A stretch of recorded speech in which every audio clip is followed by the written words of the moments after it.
Okay. Okay, I am asking my sister where the veg fest is so she can tell me so I can tell you. If we're in luck, she'll respond. All right, so again, we'll start with questions, but I want to clarify. There are certain sweeteners out there that we all know of, sweetener alternatives and so on. We were talking about at our table potluck, and erythritol, just to clarify, that's Erythol. Actually, that's not. I missed an R. Anyway, you can go look it up. ERY.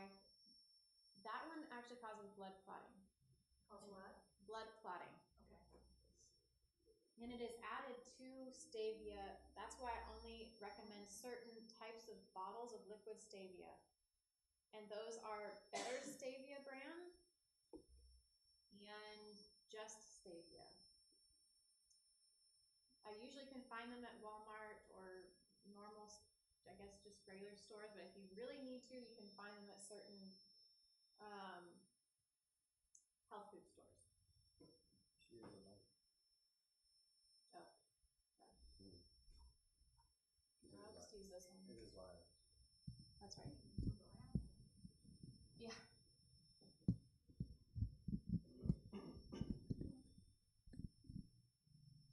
Okay, so yes, erythritol with an ERY is not good for you. And it's added to many different sugar-free alternative things and in stevia. So be careful which stevia brands you get. It causes blood clots. The Veg Fest is actually called Michiana Veg Fest. Okay? I don't know, quite honestly. I don't think we'll be in South Bend, but I'm not sure. The other thing is when I talk about salt, what is the appropriate level of salt? I'm going to tell you there really isn't a huge, the medical industry, like the doctors will tell you, at least don't exceed 500 milligrams in a day. That's a lot already, you guys. Is this working, by the way? Okay, I couldn't hear myself, so I wasn't sure. But you don't want that much salt. 500 is too much. I even try to get chips that are like 90 milligrams, 100. Like that's kind of where I'll actually buy the chips. Otherwise, I'm trying to get even lower than that. Sometimes here's where corn does come into play when you want it processed. Not all corn is bad, by the way, but you don't want it always processed because we were speaking about this as well. You want it organic and non-GMO because it's so manipulated by the world, all the genes of it and growing, you want to make sure it's clean. And so sometimes we'll cut up corn tortillas that we get and just make our own chips in the air fryer. That's one of the best ways to do it. No salt then.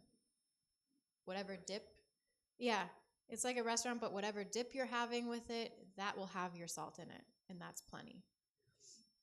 I try to get all my beans and everything in cans with no salt. I've been able to find that usually at the grocery stores as well. You have to look, but you will find it. And so all of those things are already pre-made, and don't worry about the aluminum necessarily. You'll be able to cleanse that out of your body in different ways I'll talk about. But just get no salt as much as possible, please. So that'll be a good suggestion there for you guys. Okay, any questions to begin with other than those 2 points? I just wanted to ask too, you're talking about inflammation and swelling and stuff, and you're associating that with salt, but that does the same thing with gluten too? Yes, so when you're having bloating in your abdomen area, like most all of us get, it is directly related to your salt intake, that you got too much salt. When you have inflammation, we just call it total body inflammation. That's totally different. That is in your joints, it's in your temples if you got a headache, it's in any area that's swollen, basically. It's creating inflammation. So that's what you're doing when you have arthritis or you have other problems going on too. That's not salt related. That is actually just inflammation in general. And that can be caused by gluten, especially in, like, it triggers, again, your gut feeds your brain and there's connection, a a huge connection there. A lot of people get headaches or brain fog from gluten. And it's actually it's not healthy for you. It's actually cutting off your oxygen to your brain when you're feeling that. I feel it every time I eat it, personally, so I can't do gluten. But does that distinguish between it pretty well? Yeah, I just wondered if the bloating, like I've never considered myself gluten intolerant. Didn't know. I ate whatever I wanted to, but I often would, even if I didn't eat a lot, I would just feel just like a balloon. So if you put the two together, I guess that's a good question, because if you eat one or the other, usually you will find that your stomach is going to be distended. It's going to be inflamed and you're going to have a pooch going on because of the swelling it's causing. So that's true. It is true. Either one of those, gluten or salt. Yes? All I know is that now I know what foods I want to stop eating if I really want to lose the weight. Yes. Right is one of them. Yeah. I know I had a grandma that was really a health nut, and she would do all the above. Plus she would do like ACV, and she would make sure she didn't. Do you know what that is, by the way? Apple cider vinegar. Okay. And it's really a Band-Aid in and of itself as well, because what you're doing is it inoculates. If you're feeling a bloating moment or some bad bacteria going on, don't go crazy with it, but you can take some of it in water, like 1 teaspoon of it or 2, depending on if it's really bad. And it'll actually dissipate the bad bacteria that's causing it, and you'll be a little bit slimmer. I was doing modeling for a little while there, and when you're ready to have to be in a photo shoot in like an hour and you got to be slim suddenly after you've had a bloating problem, that's what you would do. You'd go for ACV and other things that dissipate it. So it was weird because my grandma would have these things that she knew of and we thought she was crazy, and then I got into the modeling world and they're all doing it too. You know what I mean? Like, Christ gave us the health message, but we're not carrying it out, so the world is doing it. So now we're learning from them what actually works, because their bodies are what we want, usually. Unfortunately, they're usually having the very benefits we want and the health we want. Little drags from ACV shots, you should dilute those with water, you shouldn't just chew them? Yeah. So one reason you should do that, there's several. One, because ACV straight will actually cause osteoporosis. If you do it, it's too much acid to your body. It will actually burn your esophagus. It'll change your voice. It burns your gut lining again.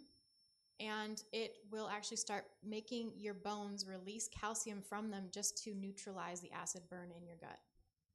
So my grandma also has suffered osteoporosis from doing that too much in her lifetime. Yeah. Yeah. Good question.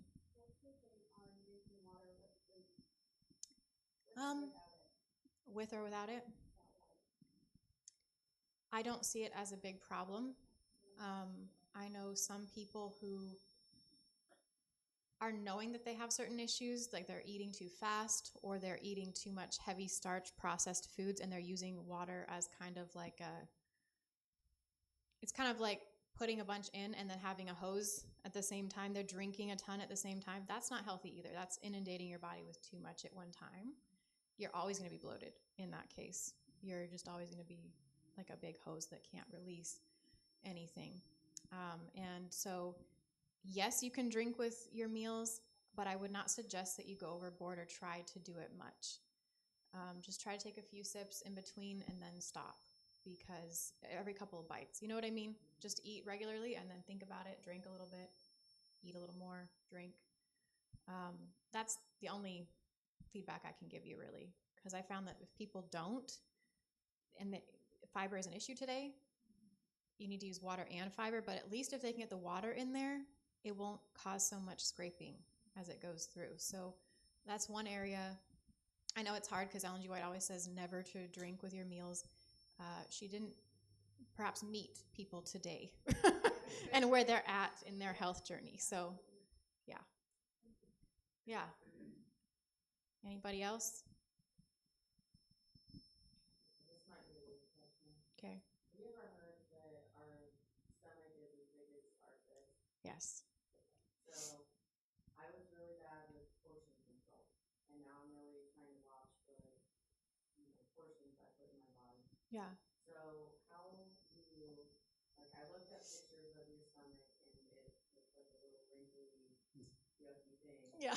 And it can stretch and stretch, but how do we know if we're getting enough food or if we're getting, I mean, I know how to get too much food. Yes. But I want to make sure I'm getting enough food. And I don't even know if this whole thing was like, is that even accurate? I don't even know. Okay. So this is, everyone go like this. That is the true size of your stomach. That's how much you should be eating. Yeah. It's like a big burger and that's it. Without the extra fries and the big basket. You know what I mean? Like, think of it like that, because when you want to portion control, medically speaking, they will give you a plate that's about this size around. Maybe it has an extra little ring, but they don't ever cover that ring. They stay in the middle. And so it actually ends up being like that much. If my hands were a perfect circle, it's that much food and that's it. And most, again, when you're eating healthfully, most of that should be vegetables and your salad, and the rest, you don't want to have too many carbs on your plate. So that's how I do it. You can ask him. I'm usually getting the small plates out all the time. He's like, I want the big plate, and I'm like, yeah. Yeah. So, and I do it just because I actually feel terrible when I reach the verge of being full. Like, it hurts my stomach. And so I never actually want, I know it sounds really weird and probably kind of like, oh my, not getting full, but you know what I mean? Like, when you actually feel like you're going to empty, you're going to upchuck everything once you reach full, that's how I feel. I can't go beyond that. That's why I do that. And that's another reason why it sounds kind of preppy, I guess, but it's in a luxurious way. That's why I stop eating. When I'm done, I'm done. And even if I have stuff on my plate, I'm done. Because I don't want to get sick from overeating. Anybody else? Yes. What's your take on like the vegetarian hamburgers? Meat alternatives? Yeah. I grew up on all of them, but that's actually how I got gluten intolerance, because Loma Linda products and most all of the Adventist advocated meat alternatives are full of gluten and wheat. Wow. Yes. So we're actually causing a lot of our own issues when we're living on meat alternatives. Again, when you were a child, you spoke as a child. And you lived like that. When we're adults and we're raising ourselves up in Christ, I always say those who are coming into the faith maybe want some of those meat alternatives, so that's great, but don't start living on them every day or every 3 times a week or whatever. Start weaning yourself off of those too. You're not supposed to become addicted to them. They also have MSG and additives, that make you addicted. They actually do add this in. So Loma Linda and also Little Debbie's and everything, they're not doing us any favors. They're actually playing into the pharmacy of the world and adding in these toxins that make you hooked on them. So I wouldn't do that. The only ones I personally eat in my life are Beyond Burgers and Beyond products. And again, I only have them once in a while when I get the craving. And that's very rare. But it's because it's pure pea protein that I can do that. It's a healthy protein. It's not gluten or soy or any of those things that kind of complicate health and burdens for your body and your gut. Does that make sense? And those are probably going to have high salt and stuff. Yep. So you are binging when you eat those.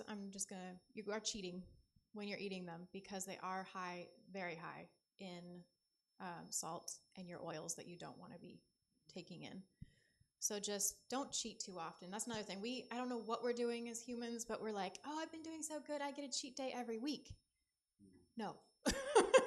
Your cheats should be like maybe once a month or every 3 months or something. You know what I mean? Try to be the ambassadors of your body that God wants you to be. I have to think of it that way, because he's raising us up to be inheritors of so much more. We need to be able to control our bodies and what we do. Discipline is important to practice. So All right. Any other questions before we get going? No? Okay. So now we're getting into the small. Oh. I might need you to sign in. No. Oh. Or? Yeah, okay. I need you to sign in.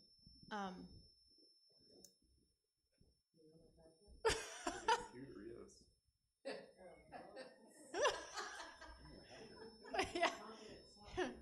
You didn't know. Okay, so this is on xenoestrogens, which I called pollutants and toxins and hidden things in your food and in the ingredient labels that you don't know about. And that's true. That's where we're going with this. But they're also known as hormone disruptors. That's why you lose control of eating, your appetite, and you get that out of control because they put certain things that mimic your hormones, your natural ones that you should be having, and that pumps too much of that hormone into your body so that you can't have control anymore. And it changes your body and everything. So, let's just go ahead and dive into this because it's quite involved. Let's see. Uh-oh. Maybe. There we go. Okay, so first I want you to have an understanding of what they call it. Estrogens are foreign synthetic chemicals that mimic natural estrogens and can bind to estrogen receptors in the body, potentially leading to disruptions in various biological processes, including brain development, cognition, and behavior. Okay? That comes from Science Direct. And why are we talking about estrogen all of a sudden, you might be wondering? Well, it actually mimics estrogen the most. And you're going to see that even women, even though we have more estrogen in our bodies, more estrogen actually hurts us as well. We don't want more estrogen. And here's why. First of all, here's actually more examples, just so you guys know that it's been covered in the news. It's coming to the surface as a huge problem because it is. And so we have some CNN that's covering it. We consume up to credit cards worth of plastic every week. Okay, so those who were thinking, this isn't a big deal. Like it is. We don't even know how much we're getting in our bodies from the things around us, in our environment even. Not just our food or the things we put on our body or in our bodies. But, I know what I was going to say. So this is exactly why you can have a totally healthy looking person that eats right, exercises, does everything right, but they still die of cancer or get these problems we're talking about. And you go, whoa, what on earth? They were so healthy. This is why, okay? Because no one takes this into account. All right, so here's the proof coming from a different source, Plastic Pollution Coalition. It says, because plastic particles are everywhere, including in virtually all foods, water, and beverages, they commonly infiltrate our bodies when we breathe, eat, and drink. Some plastics and plastic chemicals can also be absorbed through our skin.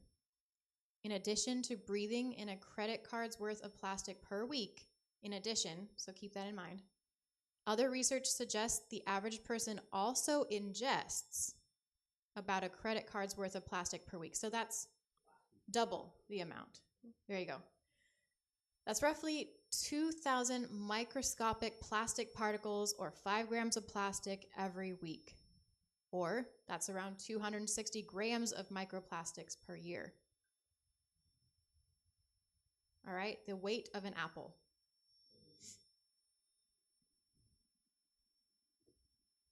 All right, and this comes from a blog called Avocado. They're, I guess, pretty well known. But it says plastics can be found everywhere. Here's giving you a clue as to where to look. In our clothing, to our bedding, and our furniture. There are ways to avoid microplastics in our home. I will get into that. But in our coffee cups, our clothing, packaging, and furniture, their durability, coupled with lack of proper waste management and regulatory measures, contributes to the ever-growing waste, often referred to as forever chemicals, Plastics can take anywhere from hundreds to thousands of years to degrade. So can you get the idea? All of a sudden you have these things infiltrating your body.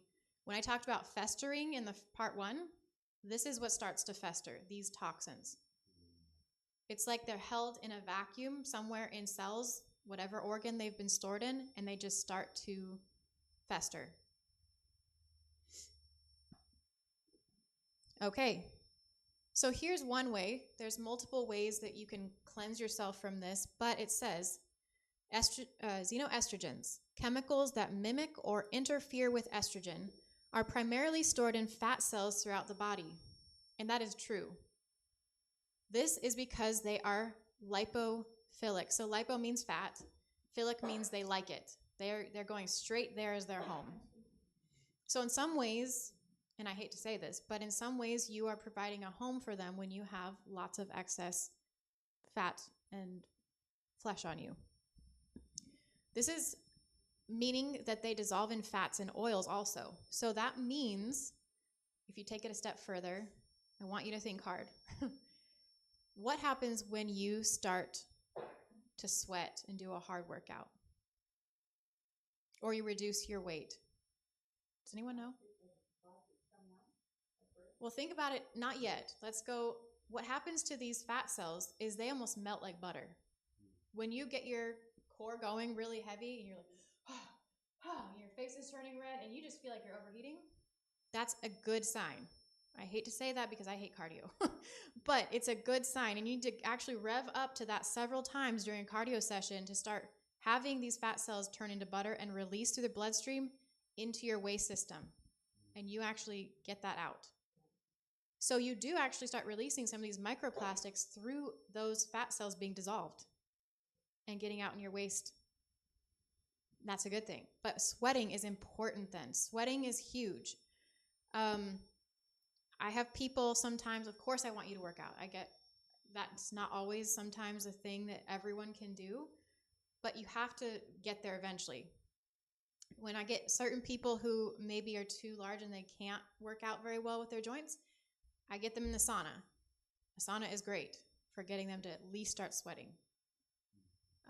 Don't depend on that though. Again, in my own life, I do a sauna and I do workout, and just anytime I can sweat in the car even, I know this sounds terrible, but I will let myself, just let it happen.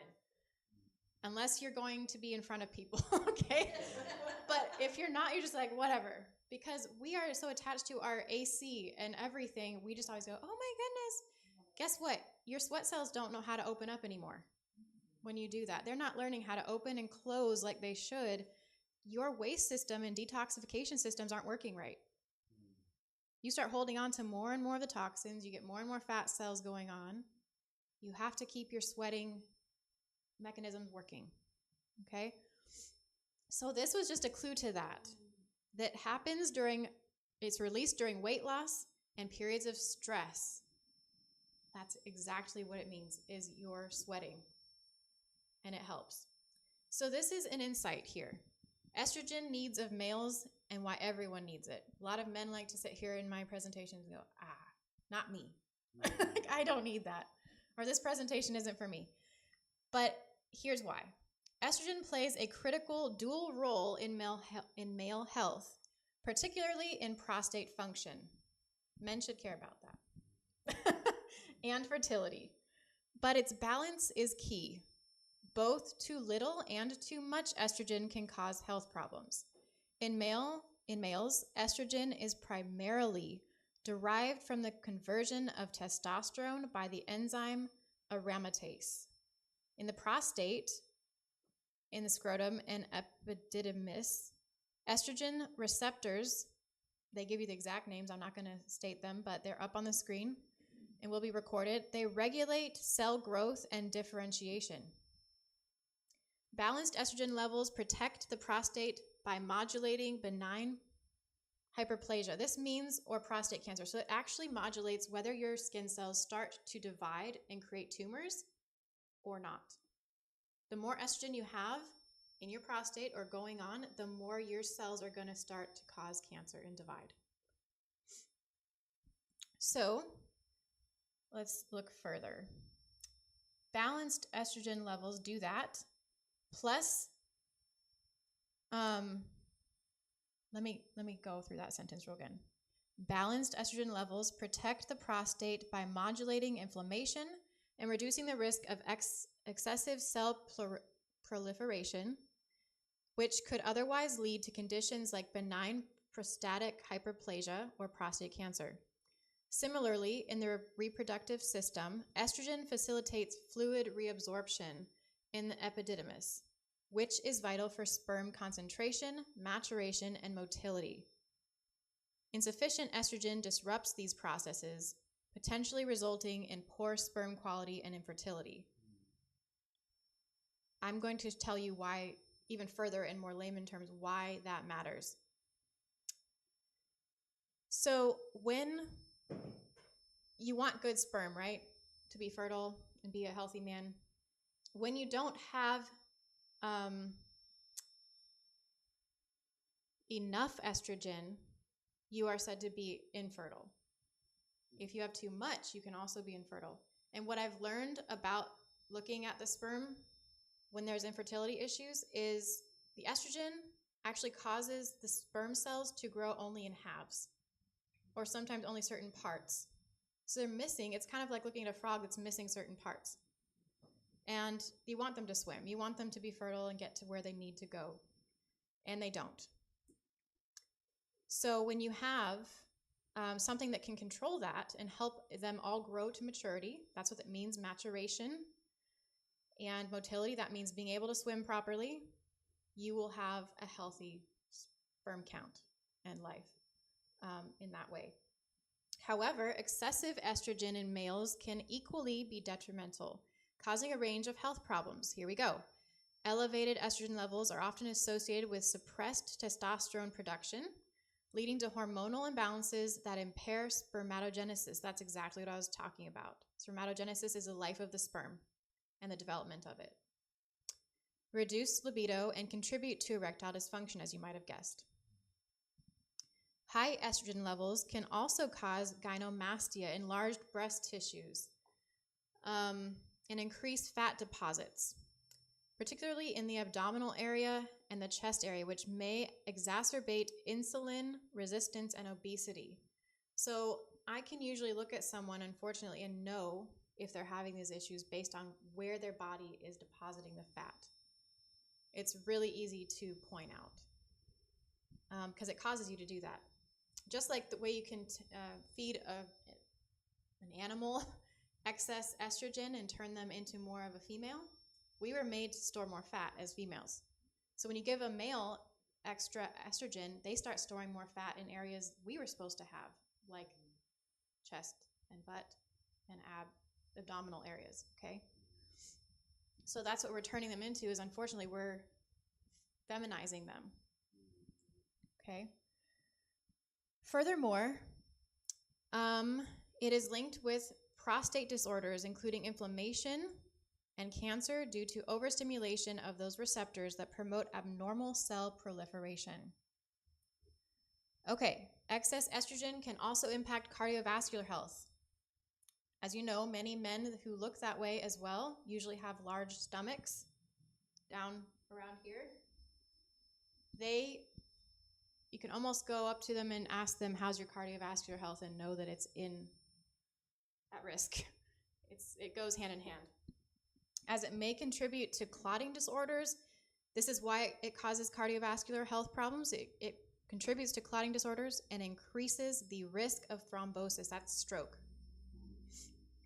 Additionally, it can disrupt thyroid function, further contributing to metabolic and hormonal imbalances. This underscores the importance of maintaining optimal estrogen levels, as both deficiency and excess can profoundly affect male health. Okay? So as you can see, it's super important for everybody, not just females. But just to go ahead and summarize, too little estrogen in males leads to impaired sperm maturation, reduced sperm quality, hormonal imbalances, and prostate dysfunction.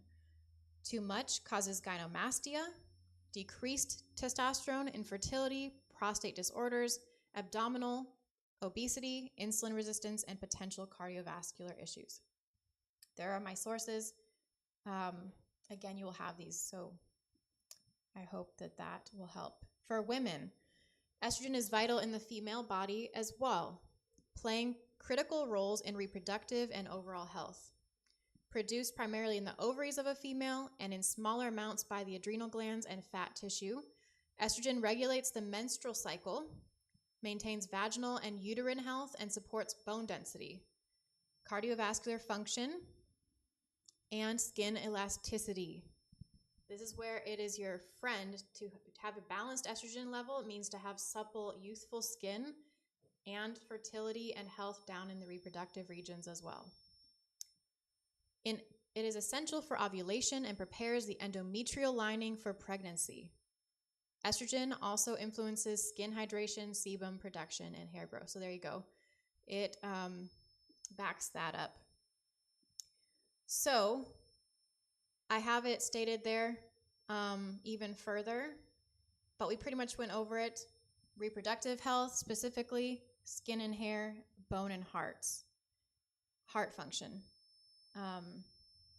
When we get too much, which we're going to go into, too little and too much, here we go. Low estrogen levels, common during menopause or due to ovarian dysfunction, can lead to osteoporosis, increased risk of bone fractures due to decreased bone density. Vaginal atrophy, thinning and dryness of vaginal tissues, leading to discomfort and increased risk of infections. All right, irregular menstruation, absent or irregular periods, often linked to infertility. You can always pretty much guess that if someone's having menstrual issues, their body is in a state of infertility. It always goes hand in hand. Hair loss and acne for women. Hormonal imbalances can lead to hair thinning and more frequent breakouts. Rosacea, fluctuating estrogen levels, particularly during menopause, can exacerbate rosacea symptoms, leading to increased facial redness and flushing. So when you have too much now, let's talk about that.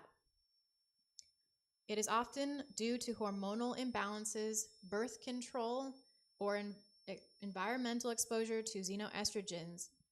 They can contribute to, number one, endometriosis.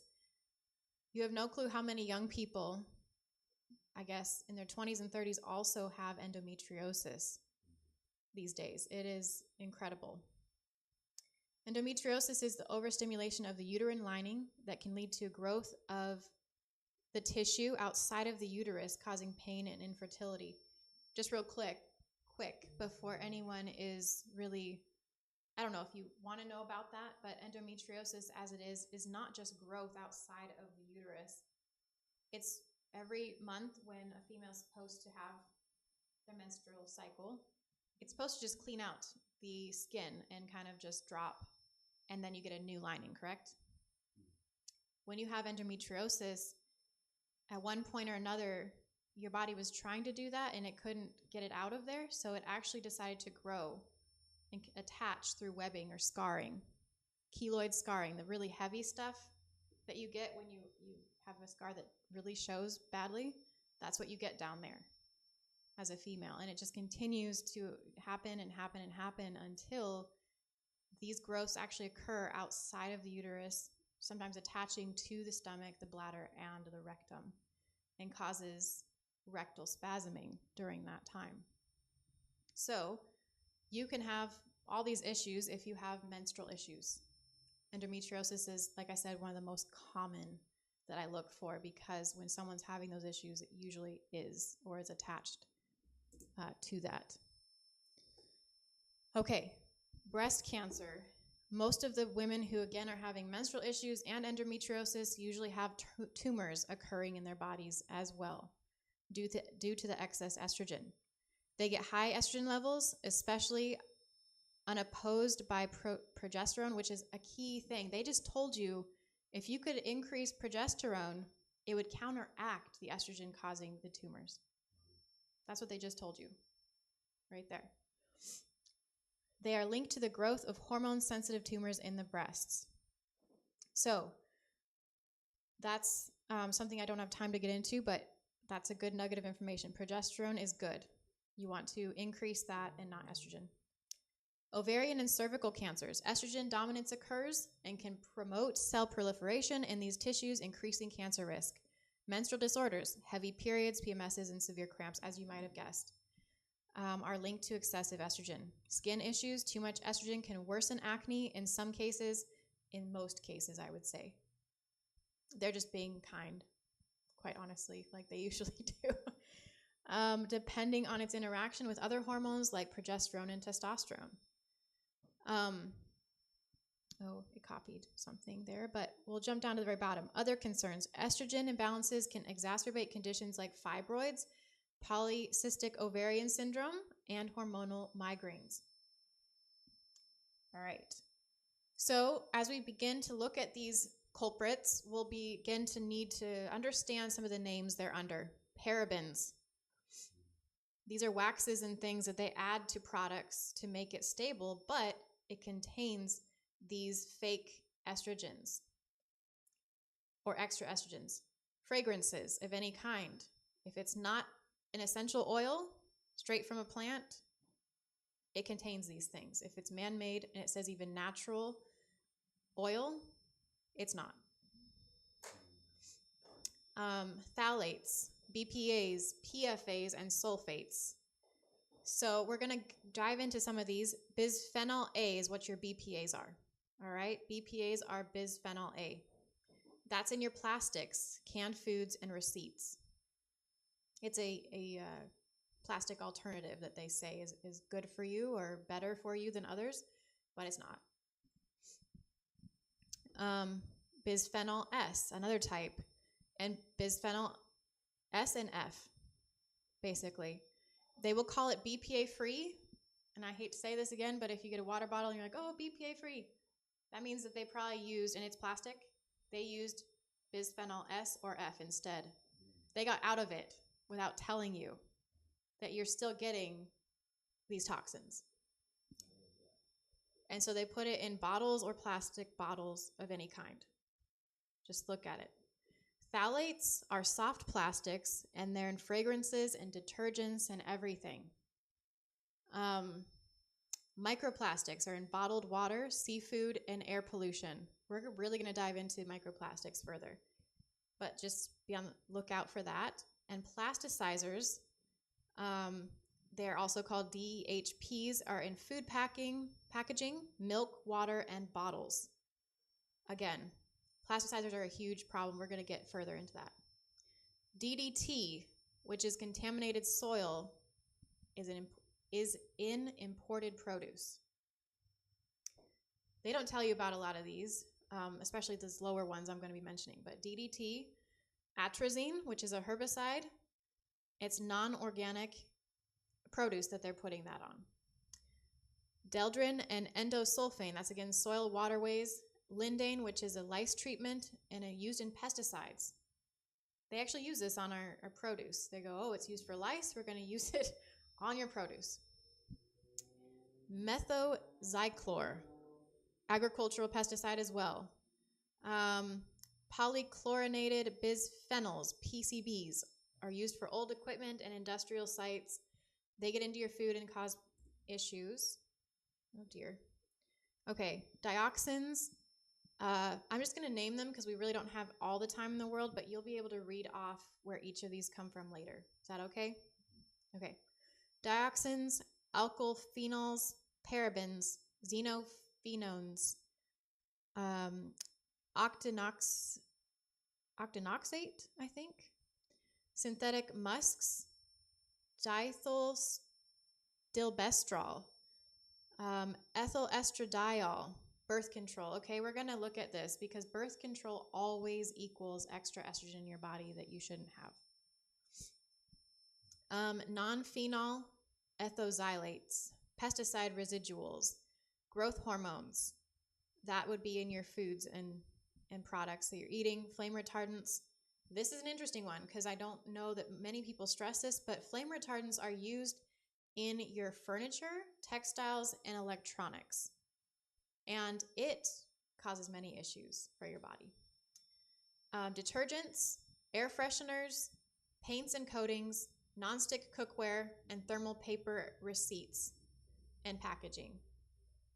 Okay, even tickets when you go to an event. One interesting thing that I'll throw out there, even though I know it's on one of my other slides and you'll be exposed to it, is when you usually have people who come to you and they go, oh, I was just diagnosed with cancer.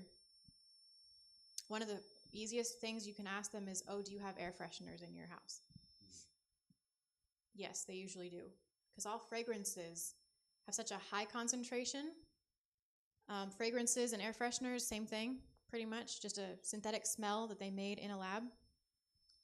They are chemically, they have the smell part and they've added estrogen on the back of it to actually get into your body. But there's always usually that component, that link with cancer patients is their fragrances are a problem. All right, so this is how it works. This is a normal cell. The big blob, pink blob you see is the entire cell holding your DNA, and the normal cell at the left is the round peg type of situation here. You want the round peg to go in the round hole. But when you start having these toxins that are produced man-made, they know exactly what shape it has to be to actually get into that natural made entryway, but block it or even mimic. It's an imposter. It's actually going to act like it's one of these normal cells.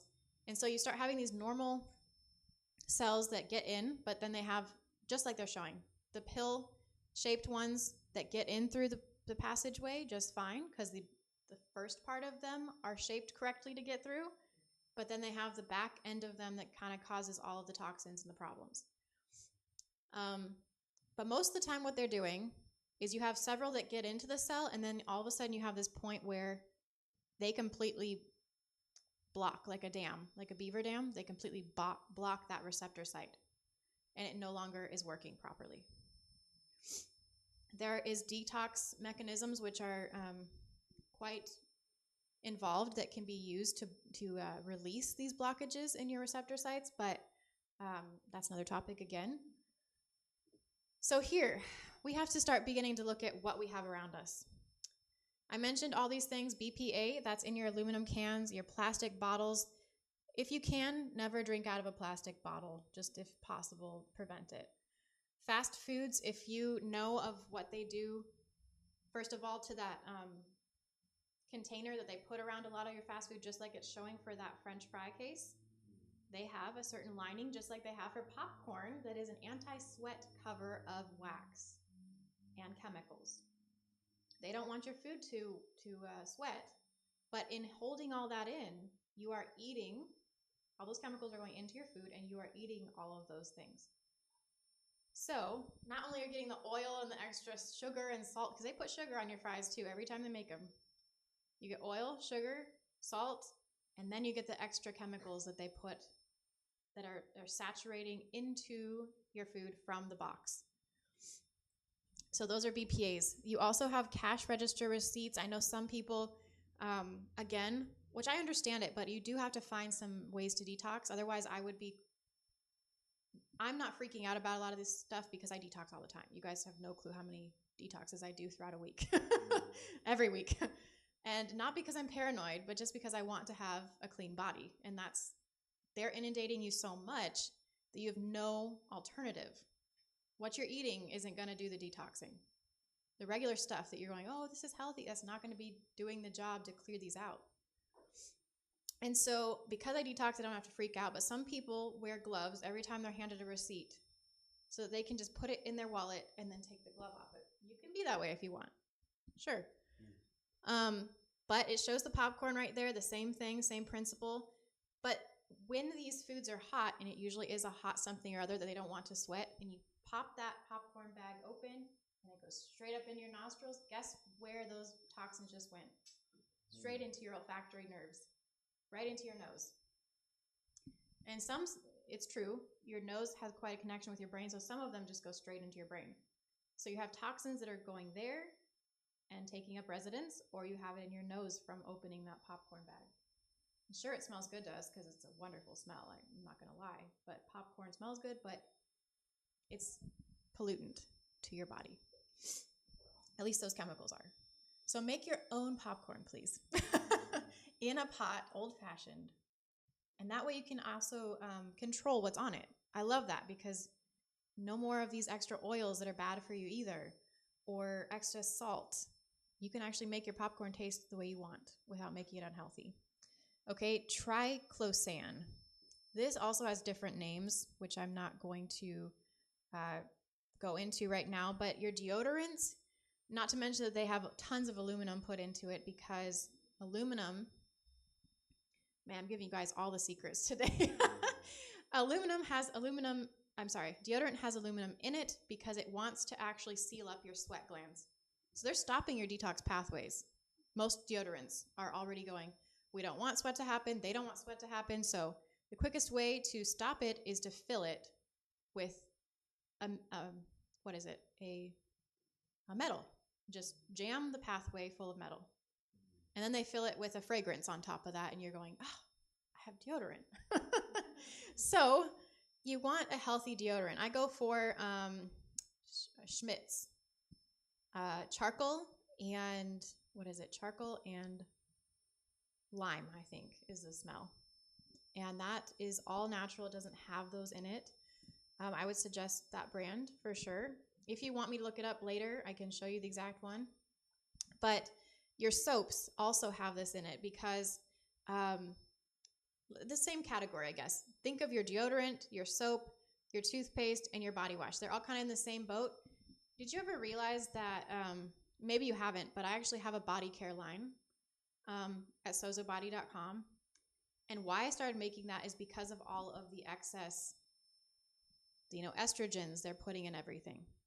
And it's really hard to actually solidify a deodorant, a body wash, or toothpaste without adding a foaming agent, something that makes it very squeezable, right? Or spreadable. And that's why they put it in there. It does that.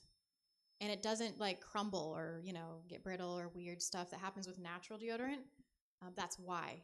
Even though it's convenient to put on and it spreads well and it squeezes well and everything, or it even suds as well, those are all plastics that you're loving in that moment.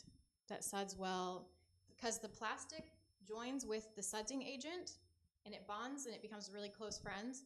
And so every single piece of sudsing or soap that you really have going on that does the cleaning work has a buddy that it holds hands with that's all plastic. And so my stuff, just disclaimer, is low sudsing because it's all natural. People get upset with that. They're like, oh man, I just put liquid in my hand and I have to learn how to suds that up. And yeah, I get it. I have to do that too. This is my product that I had to make for my sister and myself because we had so many issues with excess estrogen getting into our bodies because as women, we like to smell good. We have it in our candles. We're going there too. Our candles, our Bath and Body Works, get rid of all that, okay? It's all making you have menstrual issues and problems in your life. The acne, all of it. And toothpaste has so much of this, actually. I like Hello brand, if you want to go get the Hello brand.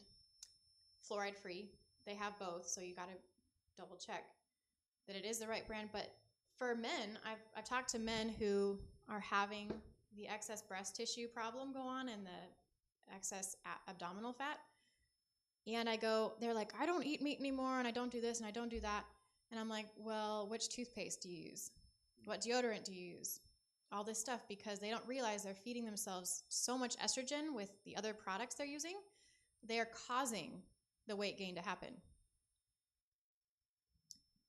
And so, like I said, it makes it really creamy and smooth, and you love these products because they are, but that's really what you're getting. There's all these microplastics and stuff. Okay, on to phthalates. Again, this is even more of a thicker type of scent, basically. It's scent-based. So that's your candles, your perfumes, your air fresheners, your lotions, again, that have scents in them, your nail polish, laundry products, detergent mainly, and plastic wrap. That's all your phthalates. And so, again, you have to start turning to mainly essential oils is what I do in my life. Like I said, my deodorant's made out of it. All my body care products are made out of it. If I never need a pick-me-up during the day for my deodorant, because natural things dissipate as well quicker. You want that. Your sweating system is working. Your body, what you put on should actually disappear quickly if your detox pathways are working. So if I need something extra, say I put on my deodorant and I put on my natural perfume and everything, I will go back and just take essential oils and put of the same scent, and I'll put it on these areas and wherever you put your perfume usually.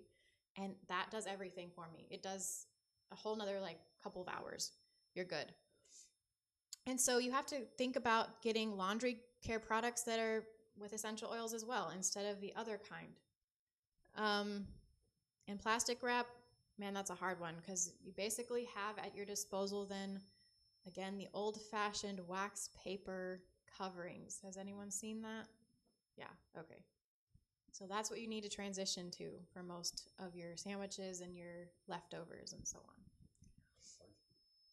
Parchment paper, it's basically made out of parchment paper and a wax layer that helps you use it to clean the Tupperware or container.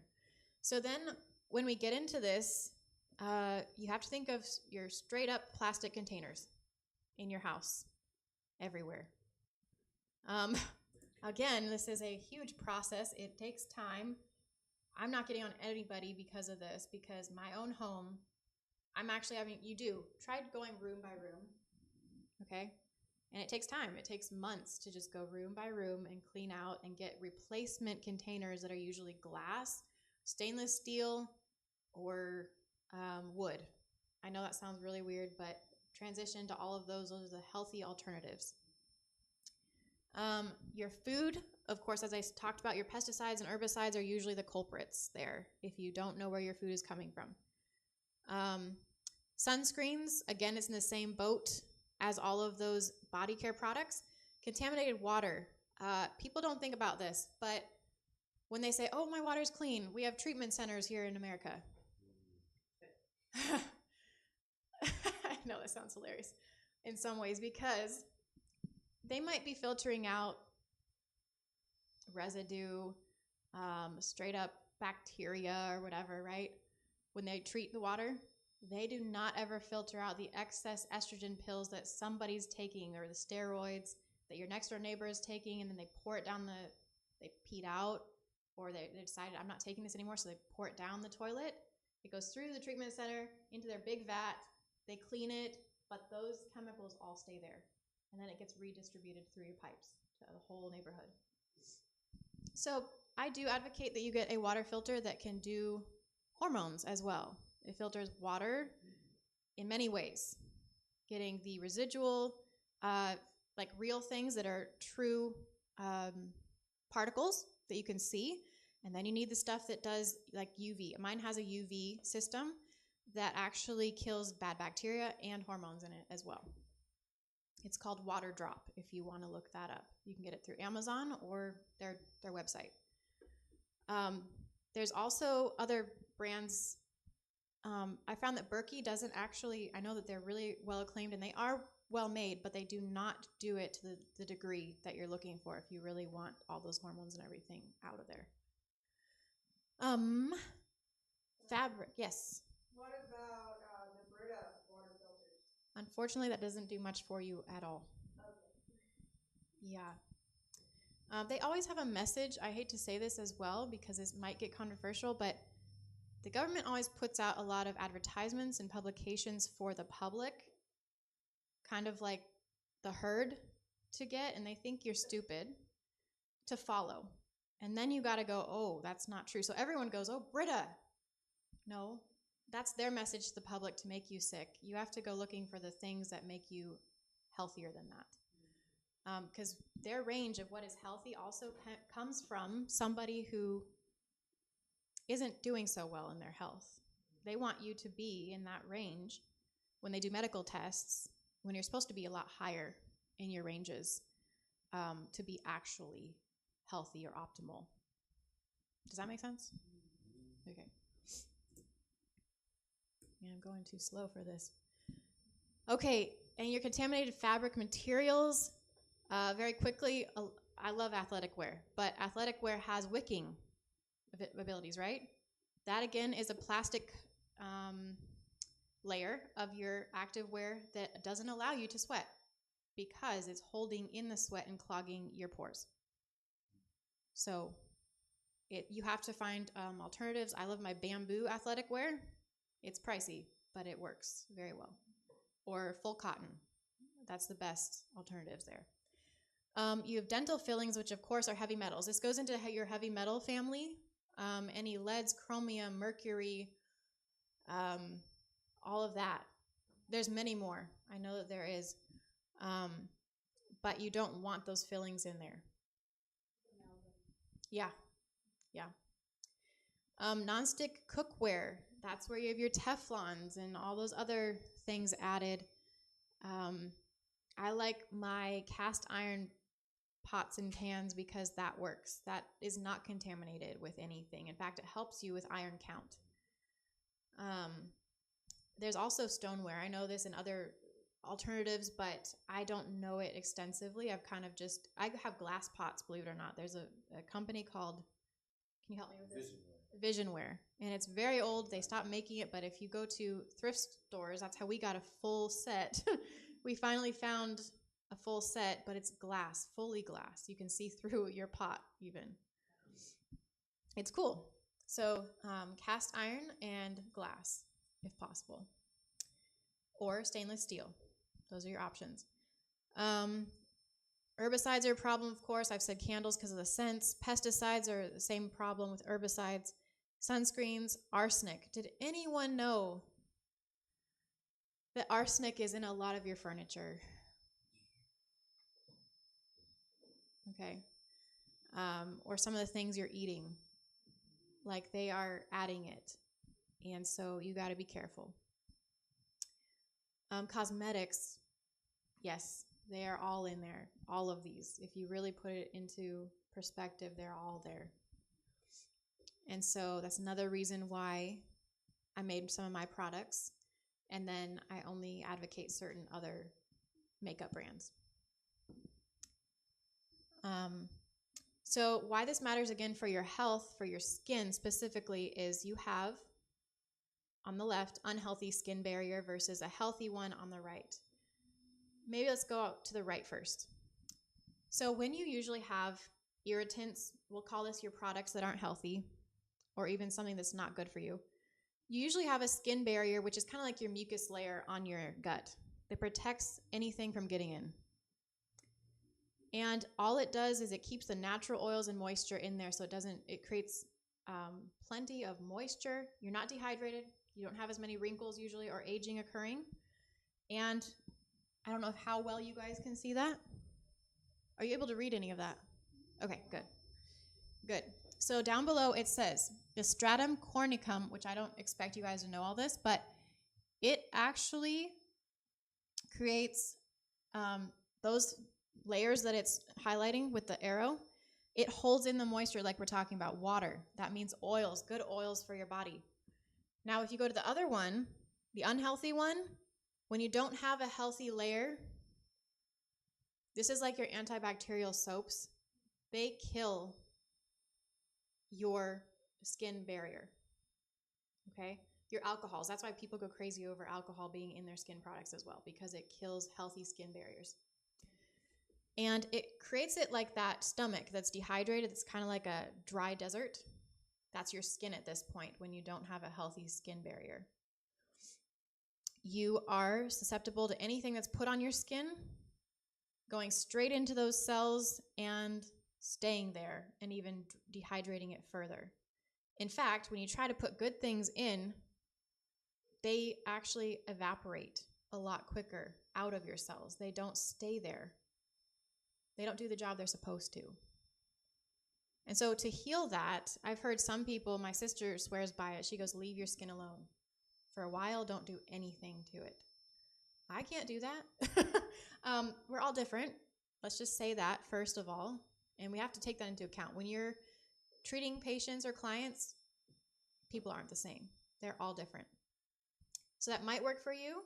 You might begin to see your face rejuvenate and become glowy and nice and healthy and not have blemishes or acne or anything if you leave it alone for a while. Some people do that, while for me, I actually have to exfoliate at least twice a week. I mainly try to do it 3 times or more.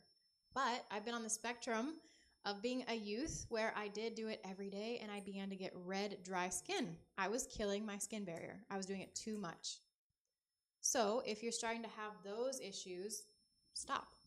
Don't exfoliate as much as you think you might need. Okay? But a lot of these wicking, again, skin products and lotions and stuff that you put on your body actually cause your skin barrier to diminish and totally dissolve and go away. So be very careful. And then there's this, I hope it will work, but maybe it's not going to work. It's a video, but I can tell you what it's going to say. This is a well-known YouTuber. He's not spiritual in any sense, but he was interviewing someone who is a expert in the field, and she talks about how when you heat plastic, so plastic containers like in your microwave, they build in toxins into your plastics that usually make them very structurally sound. It makes them very strong. But when you heat it, those toxins begin to vibrate in there. And it's kind of like vibrating something all the way out to the point where when you heat it, it actually releases. It releases into your food then, again, just like those boxes for takeout or whatever. You don't realize that every time you heat it, you are allowing more and more of those things to open up and be released into your food. And that's, again, why I try to get all glass containers for Tupperwares. Glass Lock is a great one. There's another brand as well. I can't think of it. But Amazon has lots of alternatives, you guys. Even Temu. I know it sounds funny, but you can find a lot of good stuff for this, for having a clean home. If you look hard at their materials they're using for a cheap alternative to what you need in your kitchen, your bathroom, and organizing stuff. Yes? And I have to laugh, a lot of the items that they have on Temu are the same as what you can find on Amazon, That's only true. for a cheaper price. Exactly. So that's what that guy was saying. Now for the more shocking things that people don't think about. We'll start on the left. Shampoos and conditioner, again, because of that sudsing, the creaminess of it, it's all plastic. Just think of it. It's plastic in your hand that's, the women out here, hair protectant. When you use a heat protectant, it's usually a layer of plastic that's so silky smooth. You're like, oh, my hair is so silky, right? You just coated it with a layer of plastic that made it look all uniform. No, split ends, nothing.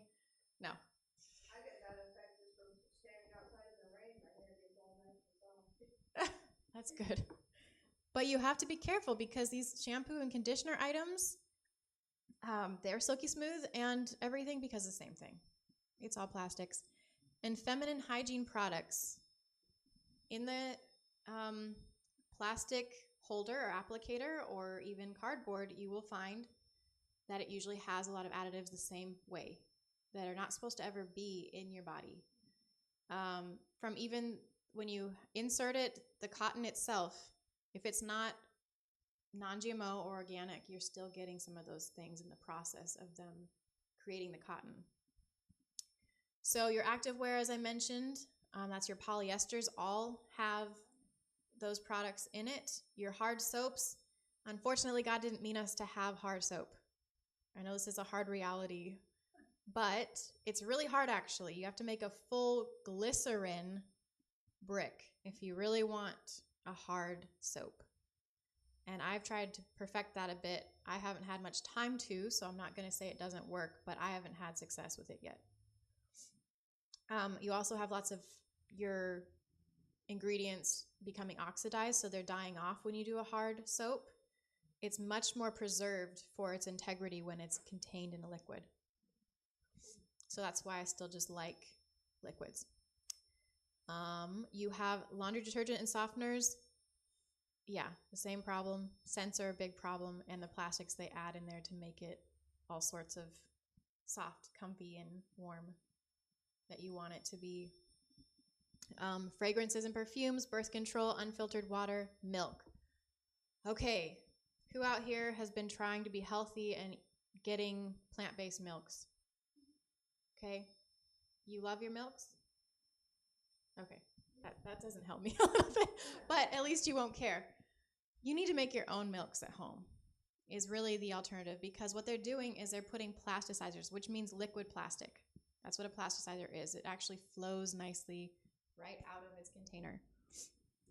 And they add it to milk. That means dairy milk, and they add it to plant-based milks as well, just to make it creamy and nice. You don't have to do that. They don't know that, I guess, or maybe it's just the easiest way because it'll be that way for 5 years if it's on the shelf for 5 years. But they're exactly. So you have to make your own, and there are things like lecithin you can put in your own milk to create so there's no separation. Your water and your oils of your plant-based stuff won't separate anymore. Okay, and so most people don't know that it's in all of the milks across the board. Baby products, think of your diapers. Your diaper in and of itself, saturating, collecting water or whatever, and the plastic, it's all that. Every part of it is usually plastic and toxins. Your utensils, if you're using, of course, plastic utensils, toys, kids' toys are all usually plastic, aren't they? So you got to be careful. Plant uptake. This is where you have to talk about plants growing again, because I didn't know this until I went through my horticulture classes. That's my first degree, is in horticulture. So I know how to grow all kinds of food. That means that we learned that if you want to take up radioactive materials, you grow amaranth. Okay, that's another plant. If you want to take up lead or mercury from the ground, you plant another type of plant. Why? Because it takes it up into their cells, and you can tear that plant out over time. Let's say maybe over 2 years of growing that plant over and over again, and you can actually say my land has been restored after a while. Okay?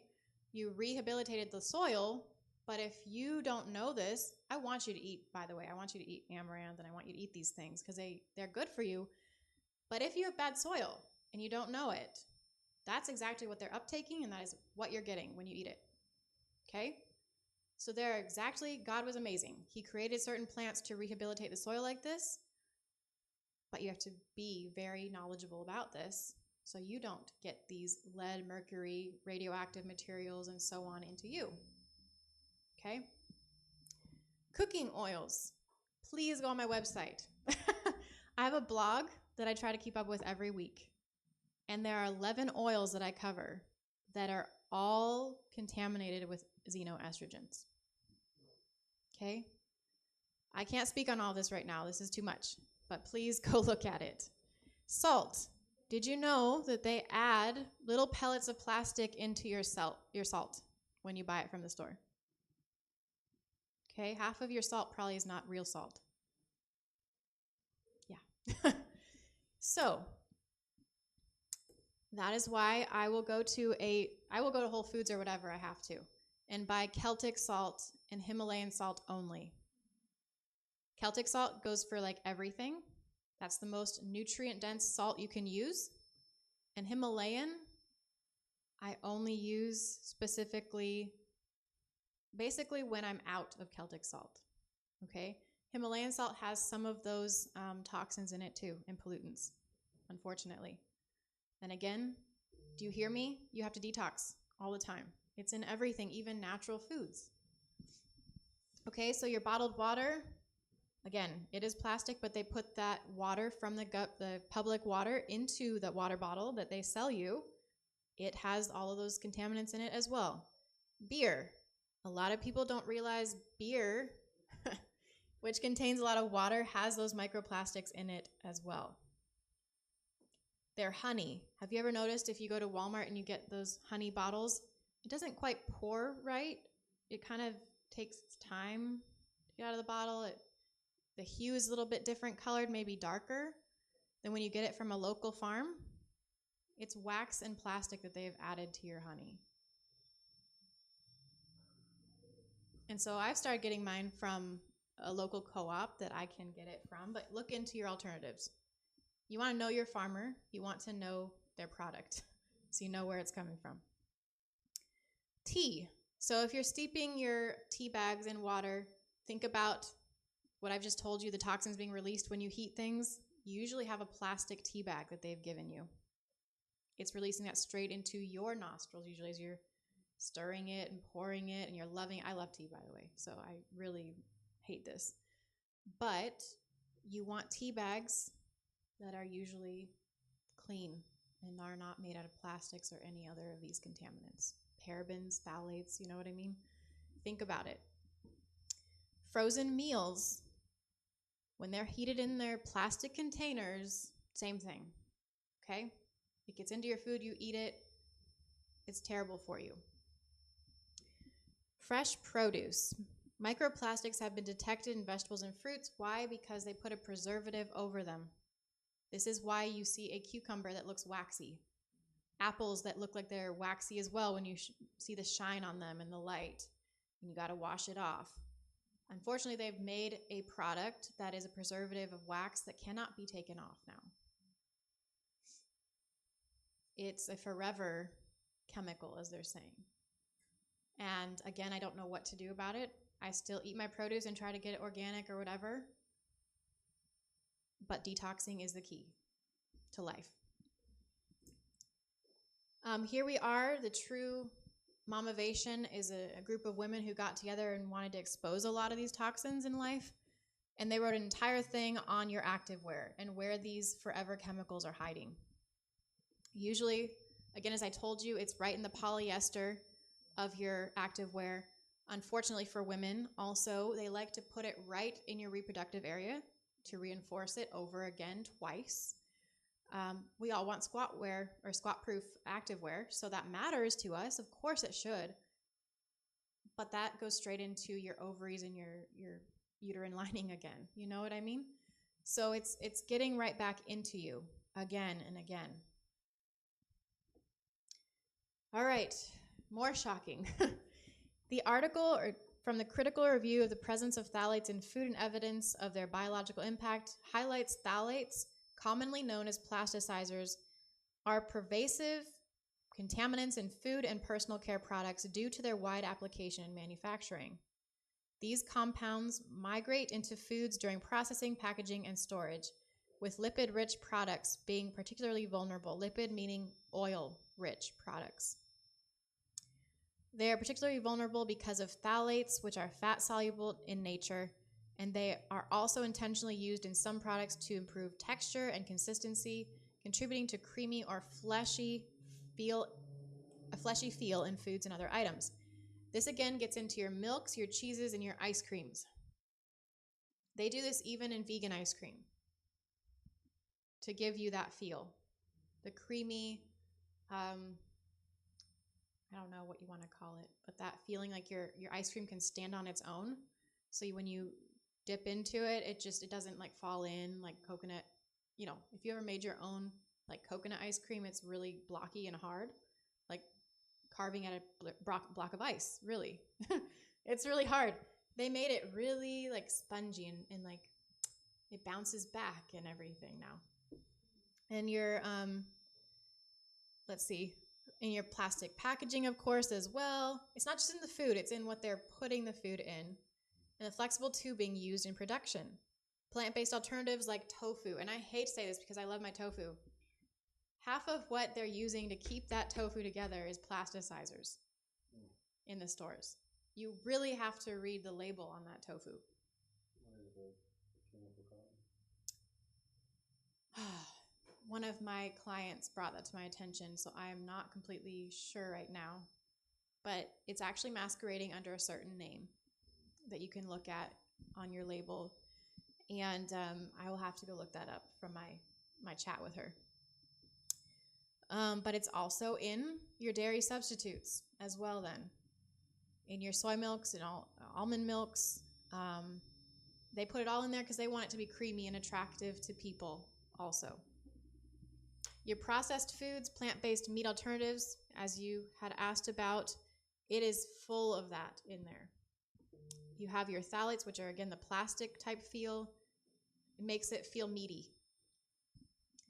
They're added during manufacturing to enhance texture and consistency. And again, always and forever, it is the feel that they want you to get. The meaty, fleshy, creamy, smooth feel we all love. Which isn't bad. You just have to be a very, gifted cook or chemist in the kitchen then if you really want to do it in a vegan or vegetarian way. But that's how they get around knowing how to do that and just cheat. Okay, where was I? Number 3, meats and dairies. This is for actual meat eaters. In their meats, when they're trying to make it shelf stable, they will add plenty of cohesive wax and plastics as well to make it look pink, retain its pink color, to make it look like it's fresh and new. And it's in your hot dogs, your sausages, processed cheeses, flavored yogurts, etc. So no, as you might be gathering, I try to eat as vegan as possible in my life. And I do have to make my own yogurts, my own milks. That doesn't mean that I'm busy. I mean, our life is busy too. So we do get soy milk from the store. But again, do I worry about that very much? No, because I detox a lot. What I'm not preventing, I kind of add up in my mind on the side, kind of like a ledger. And I go, okay, if I detox this many times, in this way, I can balance that out, Checks and balances have to occur. Contamination occurs both intentionally, because the industry wants to put that in your meat and your cheeses and your sausages and your yogurts, but it also happens indirectly through equipment and packaging. Some of the equipment they're using actually gets rubbed, and they're metal chips, and it goes into the product, and so do the plastics that they're using. Oils and high-fat foods, like I told you, please go read my article on sozobody.com. But it covers vegetable oils, margarine, and butters readily absorb phthalates, especially when stored in plastic containers, which they love to sell that to you in. Shampoos, conditioners, and soaps, as we talked about, they're used as a creamy and silky consistency to create that amine and to stabilize fragrances. Packaging and processing equipment, as I mentioned, usually they're going to be leached into your foods and products through plastic materials and packaging, flexible tubing, and industrial equipment. So this might be a little bit more, but how phthalates enter food and products. Intentional for the texture, in your ice creams, tofu, meats, and processed dairy and plant-based meats, but also, or basically, yes, that's why they do it, to improve creaminess and simulate a more desirable texture. It is a simulation, you know that, right? No, I'm kidding. But they are trying to simulate something that truly doesn't exist, that they're getting you addicted to, and you go, oh, all ice cream has to be this fluffy. Well, no, if you made it healthy, you'd know what healthy ice cream actually feels like and tastes like. Or milk. Migration from plastics. Phthalates leach into products from packaging, as we already mentioned, storage containers, and processing equipment, especially under conditions of heat or prolonged storage. Environmental contamination, such as crops and air and water, are exposed to phthalates due to widespread plastic pollution, further contaminating plant-based foods. So as I mentioned, you breathe in a lot. We started with that. You actually breathe in and ingest. First of all, you breathe in about a credit card size, then you ingest about a credit card size every week. So you always have to be thinking about both. Those are my sources. Then you get to the gluten. Not only does gluten in and of itself, like I mentioned in part 1, does it have problems with it already, but then they go ahead and they process it again with plasticizers. Have you noticed when you make homemade bread, it does not ever last as long if it sits there than the stuff that's made in the store? They add plastic to the wheat flour, the gluten, and everything so that it stays shelf stable for quite a while. Yeah. And microplastics or additives are added. Then they have the packaging on top of it that's all plastic. Then you have the inclusion of texture enhancing stabilizers inside of it as well that make you want to eat it. Fluffiness. Have you noticed you can't get it as fluffy either as what's sold in the store? Unless it's Betty Crocker, and again, they put all those inside of their package.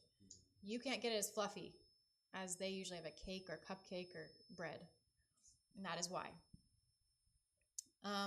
Emulsifiers as well as, and this is all evidenced by studies on food packaging, leachates, I don't know if that's the right way to say it, and industrial contamination. That comes from the Environmental Defense Fund, right there. They state it. And here we have our produce again. This is talking about plasticizers and hormone disruptors that are on your produce through phthalates and bisphenols, through plastic packaging, irrigation systems, and agricultural equipment. These chemicals are sometimes intentionally applied as surface treatments or coatings to act as preservatives, extending shelf life by reducing spoilage. Studies have confirmed they're leaking into food during handling and storage. Again, Environmental Health Perspectives, the FDA, has published this. Okay, they know all of it, but they're not going to tell you. Or they tell you and they hide it way in their archives and they do not publish it on the first page of anything. You know what I mean? So, this is the end of my presentation, but I would like you guys to think about, again, I know this could be harsh or astringent to a lot of people. We're all living in this world. We're all dealing with it, and I'm just being straight with you. Again, we're being attacked from all sides. Are we going to do something about it? Are we going to stand up and let this happen to the temple or sanctuary? It truly is getting into your sanctuary. I don't know if you know that. But when it starts actually being able to control your appetite and what your hormones are being changed, it changes your brain chemistry, and that changes your sanctuary, where God speaks to you and how he is able to call upon you and speak to you in other ways, press upon you things. You can't have that happen very well if you have these contaminants changing your brain chemistry and rewiring. So please think about that, and please take it seriously. Yes? Detoxing. Yeah. Thank you. Yeah. I'll start simple. Okay? Water. If your body doesn't have enough water, we have our water treatment centers, right? Or we route things to the sea, right? To get rid of debris and waste. Our body wants to do that too, but of course we have our waste system and it cannot move anything through you if you don't have enough water. So that's where drinking enough is huge. First line of defense for detoxing, water. Equally as important is sweating, but if you do not drink enough again, you will not sweat as you should. Your sweat pores will not open up the way they need to. And you'll be competing with other processes and organs in the body for water at that point when you try to work out and do something good for yourself and you're dehydrated already, or you're putting yourself into dehydration. So that's water, sweating. And then you have what I would like to call, and this is very controversial, but you can go look it up. It's the Iodine Project by Guy Abramson. And iodine, believe it or not, they used to put it in your breads. They used to have all pools be iodine pools instead of chlorine and bromine. And iodine will cleanse a lot of those things and make you release heavy metals and toxins that are stuck in your receptor sites. It is a certain kind, I will be honest. You want 50-50 of your iodine to be povidone iodine. Povidone. You don't have to think too hard about this. In fact, go to Hakala Labs, and they already have it in tablet form. That's what I take. Hakala. Hakala. Labs. Based on his research and Dr. Brownstein, they started realizing that a lot of these microplastics, again, were lodging in people, festering, and they could not be released.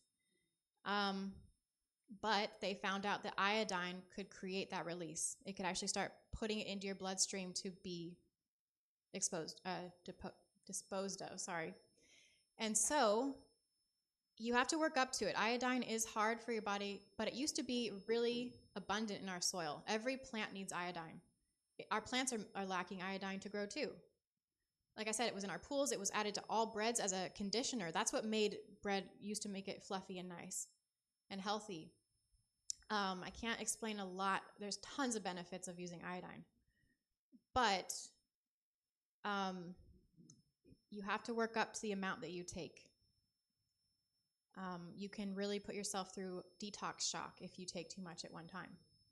So please read up on their stuff. They will tell you how much to take. I'm not going to at this point. That's, again, a whole other thing. But I do usually have my clients take iodine and start on it because it also fixes your thyroid and hormone issues. Yeah. And if you need extra, that's another point, is salt never had, the store-bought salt never had enough iodine in it to help you with any of your thyroid issues. It should, but it doesn't anymore. They've changed that. And the human body, even though I haven't told you how much you're supposed to take, and I can't really say because I don't remember fully, their research will tell you our body actually needs an abundance of it. So their dosage is quite high. So don't be shocked, okay? Our body needs that much. Just work up to it. And there are certain nutrients, just as we've been talking about the villi absorbing certain vitamins. Certain vitamins are used in all different processes of the body, correct? Okay, based on that, when you take iodine, you're going to have to take a certain amount of vitamins that are kind of like best friends with iodine to make it work in your body. Otherwise, if you don't, it will not do the job. Do they talk about that on? Yes. Okay. They call them companion nutrients. And so I do that, and then I also do, Wait, yes, just from learning from her, when you take iodine, you don't do it every day, never. every other day. Okay. You drink a lot of water. You have to drink as much water. That gallon, if you, again, take your weight. Divided by 2. Well, just in half. Make it in half, and then turn it into ounces. That's how much you're supposed to be drinking every day, right? Yeah, divide by two. Yeah, okay. I'm bad at math, so I have to think about this. That's how much you'd be drinking, but you have to. It's a must on that day that you take that iodine. Your body's working overtime to detox on that day and push all of that into your bloodstream and then get it through your waste system. And you will feel a headache, a tension headache if you do not, that is so pounding. You'll know you need more water. Okay? And if you do take too much ever of iodine, increase the water. That is your cue to also its job unless it has enough salt. So that's a balance issue again. Don't ever overthink this. Just if you have these feelings, you are having a detox reaction to iodine, go take some more of that Celtic salt. Just take a granule because it usually comes in little crystals. You can get them granular a little bit more or fine, but just take a few and put it on your tongue and drink more water. You'll be fine. So you have that, and then, man, what else do I do? You know me. Okay, I'll just, So what kind of detox? I only do that if I'm bloated. Quite honestly, that's your go-to for bloating and bad bacteria thing. But I do take, I'm always thinking about my kidneys and my liver. And my kidneys, everybody, that's your cranberry, but pure cranberry. Please, I know it's terrible, like it tastes terrible, but it's amazing for your body. Drink pure cranberry juice, or if you really can't do that and you're in a hurry or whatever, it's really good to keep on hand, pure 100% cranberry pills that are just dehydrated or freeze-dried. Yes. And so there's your kidney thing. For your liver, I'm always detoxing my liver because we're all born into this world, and this is a lot. This is like TMI for you guys, but we're all born either having loose stools mainly or very compacted stools. And that gives you issues on either spectrum. It usually does mean a blockage in both ways. So when you have stools that are well formed, it usually comes out very tubular and easy in one push, right? Okay, that's healthy. It's fibrous, I'm not going to go into all that. But Let's just say that when you are blocked up, you usually have your liver that's a problem. It is blocked up as well. So when you take milk thistle, you are helping your liver detox. Couple that with dandelion, which I like to take in one supplement that I buy off of Amazon. That helps your liver detox every day. And I do that a lot. Yes. They actually sell a dandelion coffee alternative on Azure Standard, which my dad uses regularly. Yes, I drink one too. So it's Tocino, at least the one I get is Tocino. I think I might be saying that wrong, perhaps. But It tastes like a chocolatey. I know, it's a chocolatey drink type of, it's so good. Yeah, I get the caramel nut. That's why it tastes that good. But I do that and this dandelion pill because I'm more on the harder stool side, which you can get. You need to have all the help you can get in that case. That means your liver is truly the problem. It's not working properly. And you usually will have that for life. So just get used to helping your liver out.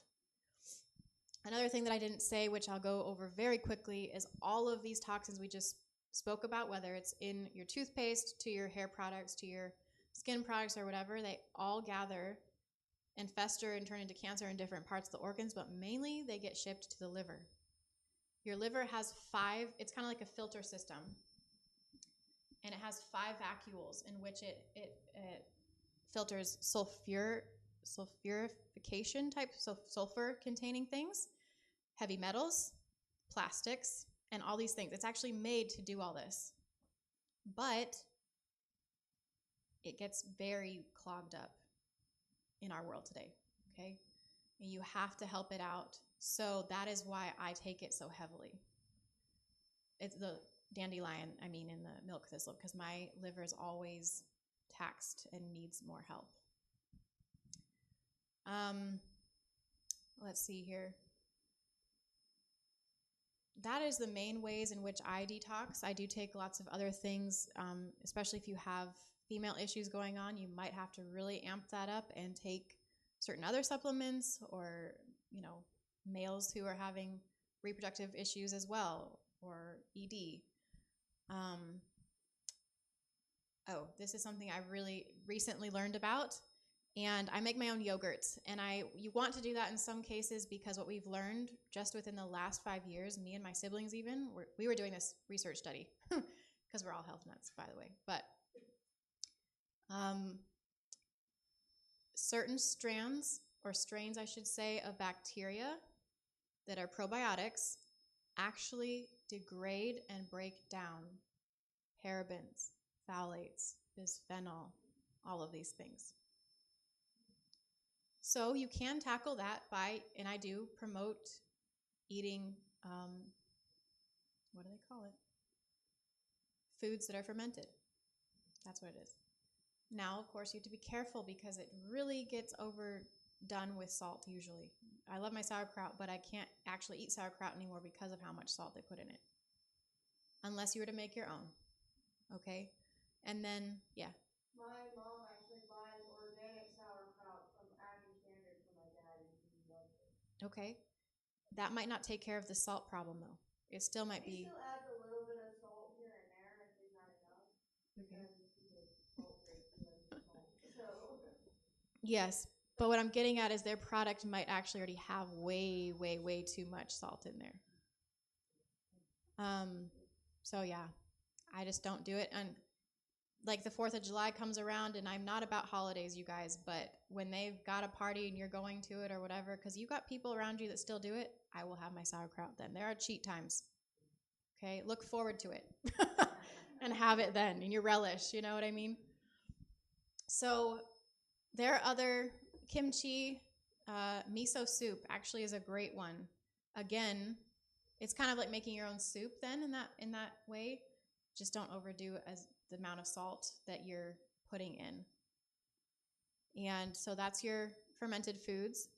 But when we really talk about, like I said, my yogurts and strains of bacteria, like cultures that you're taking in for probiotics, a lot of what they have on the market for you is not going to be helpful. It's milk-based, again.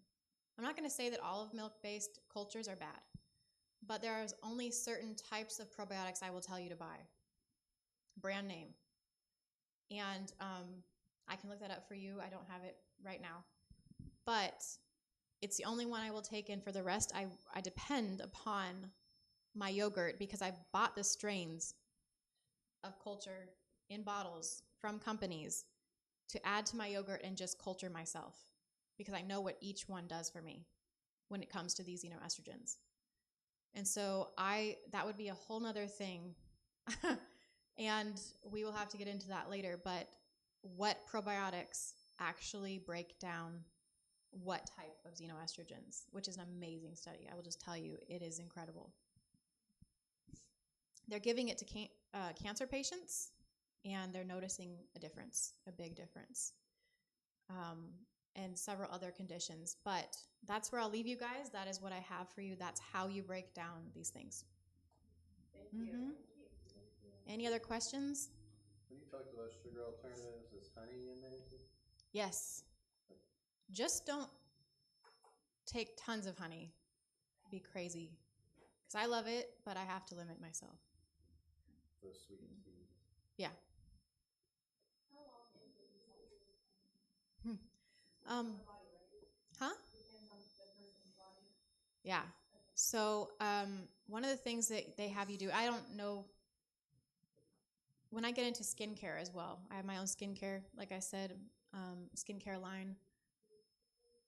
I make my own oils and put it on my face and everything. When I get into this, when I mentioned iodine, I actually wear iodine on my face, a full face of iodine, several times a week. Because it will even out skin tone. It promotes collagen, elasticity, plumpness. It cleanses your skin barrier. It helps with all of this. It actually makes your body detox again. So never combine taking your iodine in that same day and then doing that at night. Okay, don't do that because it will cause that migraine type tension and headache you don't want. But on the days that I'm alternating, basically you're getting the idea, right? I alternate quite a bit. I take my iodine in the pill supplement form, and I will hopefully do that 3 times a week. That's my goal. But if I don't, at least once a week, I'm good. At my point, I don't have anything medically speaking that I need to ramp it up for, so that's okay for me. If you really do have medical issues that are existing, I would really stay on it 3 times a week. But drink your water and take those extra nutrients on the side that you have to have with iodine. But yes, I wear it on my face on the other days, which is usually twice a week. And on the other days, there's castor oil as well. I will wear a full face of castor oil to bed. At bed. Don't do it before you go to church or something. Yes, do not. I tried that. It was bad.